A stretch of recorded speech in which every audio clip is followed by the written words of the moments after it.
নমস্কার বন্ধুরা, আজকে আমি একটা রেসিপি নিয়ে তোমাদের কাছে এসেছি। চটজলদি কীভাবে প্রেশার কুকারে আমি মটর দিয়ে আলু দিয়ে ঘুগনির মতো তৈরি করে টিফিনে বা আমার হাজব্যান্ডের টিফিনে বা আবার বাচ্চার টিফিনে দিতে পারি। তার জন্য প্রথমে রাত্রিবেলা আমি মটরগুলোকে ভিজিয়ে রেখেছিলাম, আর এদিকে আমি টুকরো করে আলু কেটে রেখেছি, আর এদিকে পেঁয়াজ কুচিয়ে রেখেছি, টমেটো কুচিয়ে রেখেছি, আদা রসুন লঙ্কা এগুলো সব আমি কুচিয়ে দিয়েছি।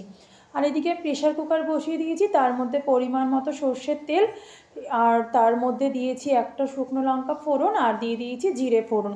ভালোভাবে তেলটা গরম হয়ে গেলে তার মধ্যে দিয়ে দেব টুকরো করে রাখা আলুগুলো ভালোভাবে একটু নাড়াচাড়া করে ভেজে নেব। তার মধ্যে দিয়ে দেব পরিমাণ মতো নুন, দিয়ে যাই দেবো না কেন তারপরে একটুখানি ভালোভাবে নাড়িয়ে চাড়িয়ে নেব।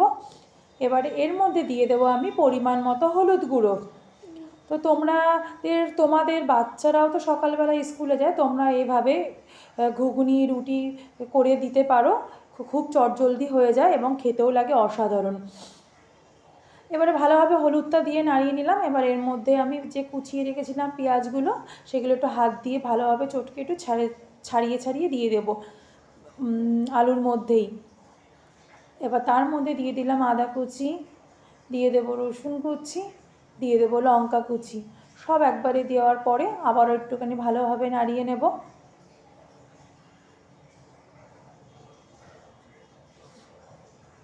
নাড়ানোর পরে এবার দিয়ে দেবো টমেটো কুচি।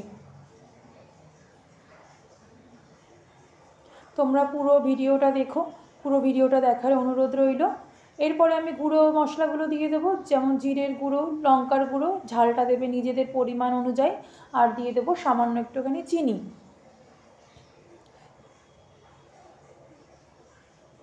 এবারে আমি যে মটরগুলো ভিজিয়ে রেখেছিলাম সেগুলো একটা ঝুড়ির মধ্যে ঢেলে জলটাকে ঝরিয়ে রেখেছি। এবার এই আলুগুলোর মধ্যে এই মটরগুলো দিয়ে এবারে ভালোভাবে আমি মশলার সাথে এটা কষিয়ে নেব।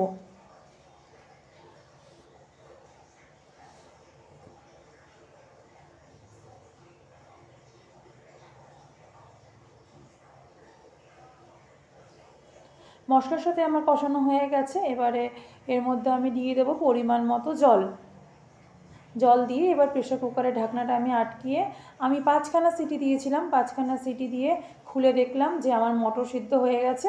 আমি জাস্ট ঢাকনাটা সরিয়ে একটু গ্যাসে বসিয়েছি এটা ফুটতে দেওয়ার জন্য, কারণ এর মধ্যে আমি গরম মশলা আর ধনে পাতা কুচিয়ে দিয়েছি। তো আজকে তোমাদের এই রেসিপিটা কেমন লাগলো জানিও, আর চটজলদি করার জন্য এই রেসিপিটা একদম অ্যাপ্রোপ্রিয়েট। যদি ভালো লেগে থাকে তাহলে সাবস্ক্রাইব করে পাশে থেকো। আজকের মতো এখানেই, টাটা।